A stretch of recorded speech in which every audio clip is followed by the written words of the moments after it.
네, 러시아에서 오늘부터 사흘 동안 대선 투표가 진행이 됩니다. 속이 들여다보이는 투명 투표함을 놓아둬서 비밀 투표가 불가능한 상황이다라는 지적도 나오고 있고요. 푸틴 러시아 대통령 당선은 사실상 확정됐다라는 보도는 일찌감치 나왔고, 그래서 최장수 장기 집권 대통령이 될 것이란 분석도 나옵니다.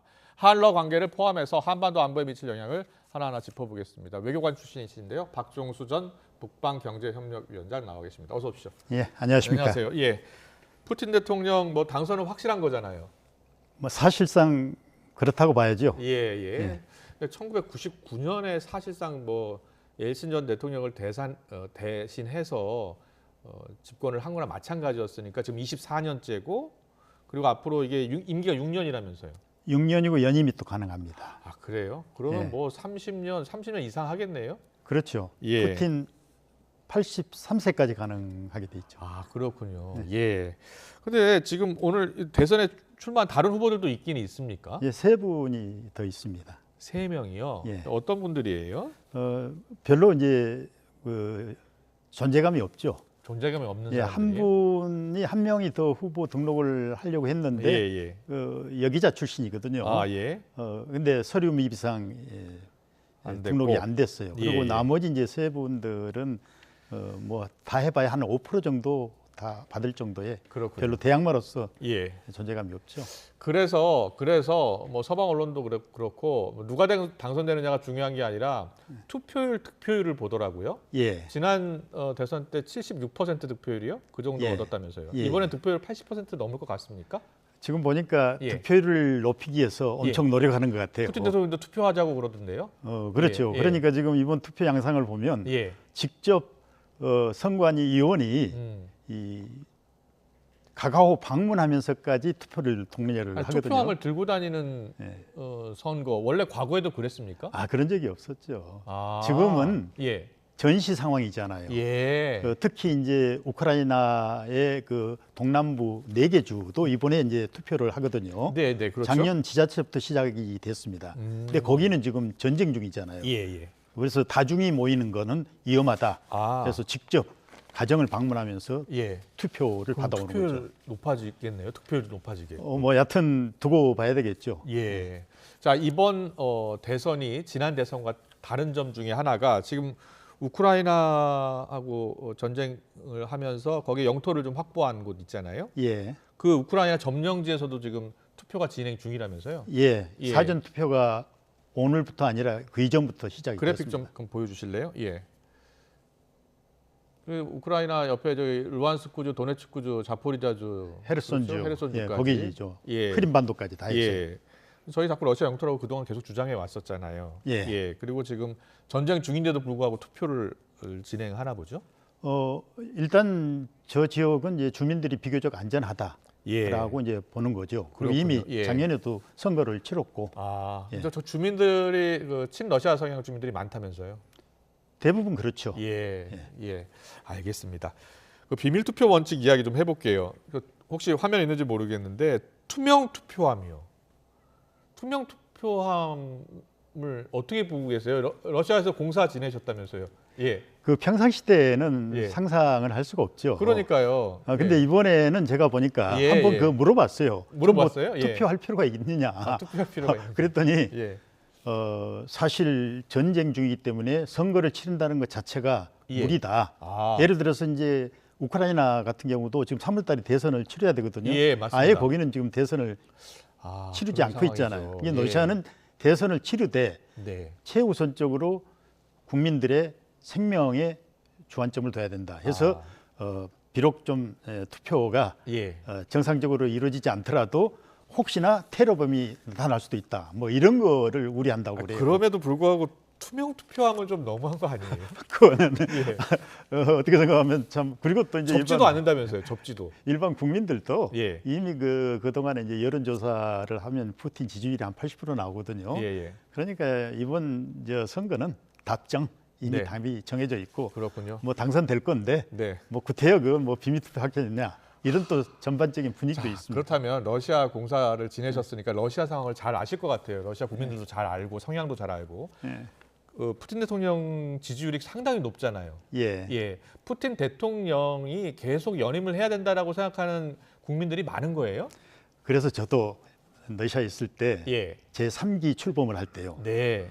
제가 개인적으로 일반 주민들을 대상으로 한번 여론조사를 해봤어요. 아, 그래요? 뭐라고 하던가요? 과연 이게 소위 말한 정확한 네. 그런 여론인지 아닌지 해봤더니 사실상 70~80%가 푸틴 계속 해야 된다. 아, 왜 그러냐 그랬더니 왜 그러냐? 예. 푸틴만큼 잘하라는 법이 없지 않느냐. 푸틴 잘하고 있는데 예. 구태여 바꿀 필요가 있느냐. 아, 더 나빠지면 어떨 거냐. 예. 그러니까 당연히 푸틴이 더 해도 된다. 예. 뭐 이런 그 일반적인 그 여론이에요. 예. 그런데 보통 정상적인 국가, 일반 민주 국가라면 예. 공산 국가 성향이 강하니까 그 야당도 있고 예. 또 야권 성향의 야당 성향의 또 언론도 있고 해야 되는데 러시아는 사실상 야당이 없는 겁니까? 야당이 있었죠. 예. 그동안에 또 만만한 후보들도 있었고 예. 그 공산당인 그 지리노프스키 같은 주가노프 같은 거 공산당 당수 예. 또 지리노프스키 같은 사회민주당 당수 예. 상당히 도전적이었어요. 정권을 비판하는 정당이 있었는데 예. 많이 있었죠. 많이 있었는데 예. 첫 번째는 또 푸틴이 정치를 뭐 비교적 잘했다고 봐야 될 것 같아요. 왜? 러시아 국민들이 다 지지하니까. 예. 뭐 거기에다가 또 보이지 않는 그 권력의 힘이란 게 있잖아요. 정적들 뭐 제거가 거의 노골적이다. 서방 언론에서는 그렇게 보잖아요. 물론 그렇죠. 예. 얼마 전에 프리고진 반란 일으킨 프리고진도 사실상 제거됐다라고 보는 분들도 많던데요. 뭐 러시아 내에서는 예. 또 여러 가지 설이 있습니다. 아, 그래요? 예. 과연 제거됐겠느냐? 왜냐하면 그 푸틴의 최측근이었는데 아.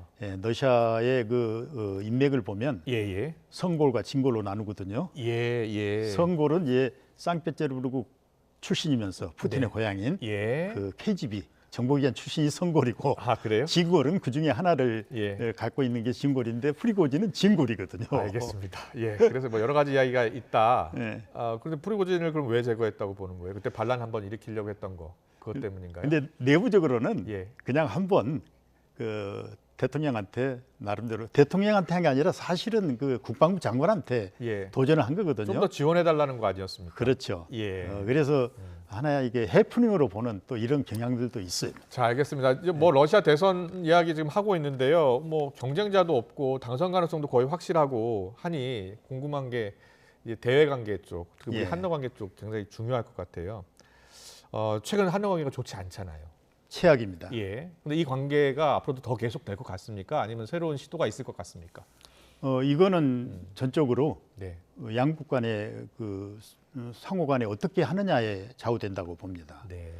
일단은 남북 관계가 최악의 상황으로 간 거는 우크라이나 전쟁 때문에 그렇게 예. 시작이 됐거든요. 한러 관계. 예. 그렇죠. 우리가 우크라이나 전쟁이 시작되자마자 유엔의 대러 비난 성명에 141개국 중에 하나로 참여를 했잖아요. 네. 그리고 또 대러 제재 45개국 중에 한 나라로 참여를 했고, 예. 그리고 또 방사물자 지원에 또 예. 31개국에 포함됐고, 그러다 보니까 이제 러시아도 한국을 비유호 국가로 지정을 한 거예요. 자, 이 우크라이나 전에는 서로가 필요했잖아요. 우리나라가 그렇죠. 필요했고 러시아도 우리나라의 경제적 도움도 서로가 필요했고. 윈윈할 수 있는 그런 예. 국가의 어떤 시스템이죠. 관계 개선이 당분간 어려울 것으로 보세요? 저는 만약 이 상태가 지속이 된다면 예. 쉽게 복원은 안 될 걸로 봅니다. 예. 그렇다면 어떤 기회에 어떤 방식으로 풀어야 된다고 보세요? 일단 저는 그 주목한 게 작년 말에 예. 러시아 한국 대사가 푸틴 대통령한테 신임장을 제정할 때 러시아는 한국하고 관계를 복원할 준비가 돼 있다. 예. 문제는 한국한테 달려 있다. 예. 두고 보겠다. 뭐 이런 얘기를 했거든요. 예. 근데 이제 그 말이 끝나기가 전에 네. 일주일 뒤에 예. 우리 정부가 대러 제재 수출 통제 품목을 배로 늘린 거예요. 예. 그러니까 바로 이제 러시아 외무부 대변인이 이젠 비대칭적인 보복을 하겠다. 한국 놀아주지 마라. 예. 그러고 나서 바로 우리 이 선교사가 체포가 된 거예요. 지금 뭐 선교사 이야기까지도 해야 될 것 같은데 그건 잠시 뒤에 하고요. 예. 북러 관계는 더욱더 지금 더욱더 강화되고 있다? 예. 그렇죠. 예, 이렇게 예. 봐야 되는 거잖아요. 그렇습니다. 지금 러시아에 사실 북한이 무기도 수출해주고, 예. 그리고 또 러시아의 기술을 북한이 받고 있고, 맞습니까? 뭐 그건 제가 직접 확인은 못 해봤습니다만 그런 정황은 예. 충분히 우리가 그래서 미국 생각해 정부가 볼 수 있을 계속 거라고 뭐 봅니다. 여러 가지 뭐 위성 사진도 찍어서 공개하고 있잖아요. 예. 예, 이게 너북 관계는 예, 사실은 한러 관계의 어떤 반사적인 예, 그런 작용이라고 보거든요. 원래 푸틴이 집권하고 대외 정책을 표방을 할 때 한반도에 예. 관한 하는 남북한의 균형 해결을 하겠다는 입장을 밝혔어요. 예. 그리고 그게 문서화돼 있고 예. 그리고 한반도의 평화적인 관리 뭐 예. 이거까지. 그렇군요. 그런데 우크라이나 사태를 계기로 해서 입장이 바뀐 거죠. 아. 그러면서 작년에 새로운 대정책 개념을 러시아가 채택을 했거든요. 예. 일종의 전시 이 외교 정책이라고 전시 외교 하는데 정책. 예. 3월에 했는데 거기에는 아예 한반도를 뺐어요.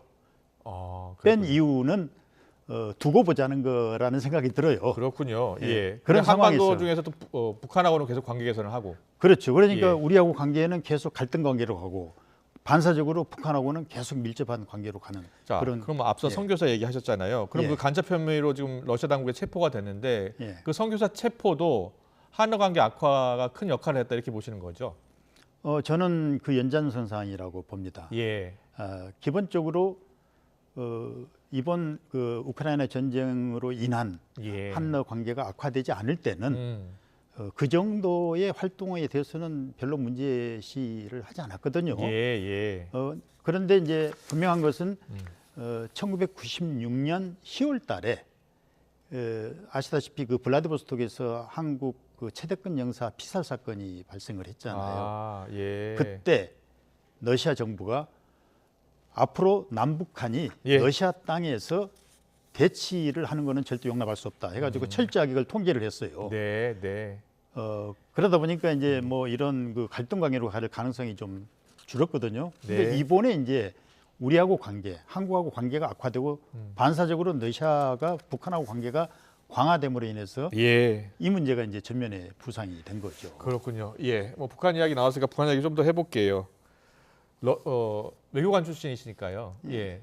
북한은 지금 최근에 보면요, 예. 김정은 위원장이 이 신형 탱크 공개하고 또 거기에 타고 자기 자신의 이제 위력을 과시하는 모습, 예. 그걸 이제 화면에서 볼 수가 있었거든요.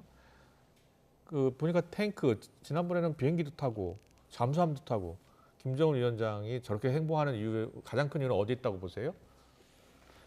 지금 러시아하고 저는 북한하고 같이 예. 이 공조를 하고 있다고 봅니다. 아, 예, 예. 탱크 같은 경우도 네. 지금 최근에 그 신형 탱크를 지금 개발했다고 보기보다는 예. 이미 아버지인 김정일 위원장이 네.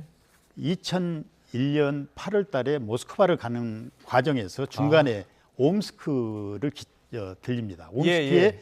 탱크 공장이 있거든요. 그렇군요. 탱크 공장에 무려 40분간 들려서 T-80이라고 최신형 탱크죠. 예. 이거를 도입하겠다고 그랬어요. 아. 근데 도입했는지 아닌지는 증명을 할 수가 없는데 저는 했을 가능성이 있다고 봅니다. 예. 왜냐하면 그 이전에 북한이 가지고 있는 탱크는 노후화된 T-54하고 예. T-76 예. 두 개거든요. 모르겠습니다. 예.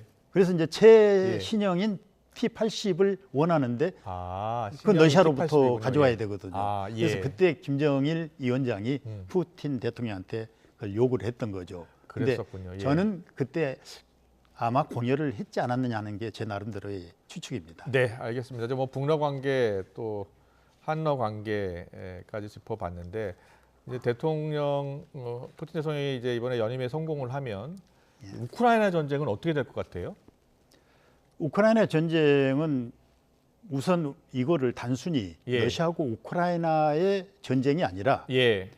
사실은 러시아하고 미국 및 나토하고의 어떤 대리전이라고 저는 보거든요. 예, 예. 그러면서 또 이거는 이 소위 사회주의 경제권하고 자본주의 경제권의 경제 전쟁이라고 볼 수 있는 거죠. 예, 전 세계적으로는 어떻게 하든지 휴전을 하고 대화로 풀어야 된다는 생각들을 다 많이 하잖아요. 그럴 가능성은요?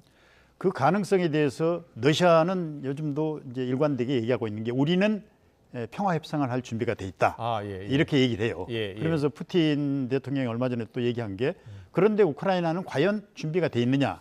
안 돼 있는 것 같다. 왜 그러냐? 그랬더니 젤렌스키 우크라이나 대통령이 러시아하고 협상은 더 이상 안 하겠다고 아예 영토를 지금 점령해 놓고 있으니까 안 하겠다고 하죠, 당연히. 근데 그거를 이 명문화해 버린 거예요. 그래서 문서로 명문화해서 그거를 빨리 풀지 않고서는 러시아하고 협상은 안 된다고 보는 거죠. 그래서 그것부터 풀어라 그거죠. 알겠습니다. 그 미국과의 관계 제가 딱 하나만 질문 더 던질게요. 지금 이제 미국 대선도 11월에 있잖아요. 트럼프 대통령 뭐 당선이 된다면 푸틴 대통령과 트럼프 대통령은 둘 관계가 괜찮지 않나요? 바이든 대통령과의 관계보다는? 뭐 저는 비교적 좋다고 보는 입장입니다. 만약에 11월에 미국에서 트럼프 대통령이 당선이 된다면, 트럼프 전 대통령이 당선된다면 여러 가지 세계적으로 여러 가지 현안들이 좀 변화를 맞을 수 있을까요? 뭐 이제까지 그 트럼프 대통령 후보죠 지금 후보가 얘기하는 거 보면 전쟁을 바로 중단하겠다. 뭐 이런 걸로 봐서 하지 않겠느냐. 어차피 이제 트럼프 입장에서는 자국 우선 중심주의로 가겠다는 의지가 강하기 때문에. 잘 들었습니다. 푸틴 대통령 뭐 이번에 당선 뭐 확실하고요. 연임 가능성에 다시 한번 또 30년 이후로도 또 재선될 가능성이 훨씬 더 높다는 말씀까지 들었습니다. 박종수 전 북방 경제협력위원장과 함께했습니다. 잘 들었습니다. 감사합니다.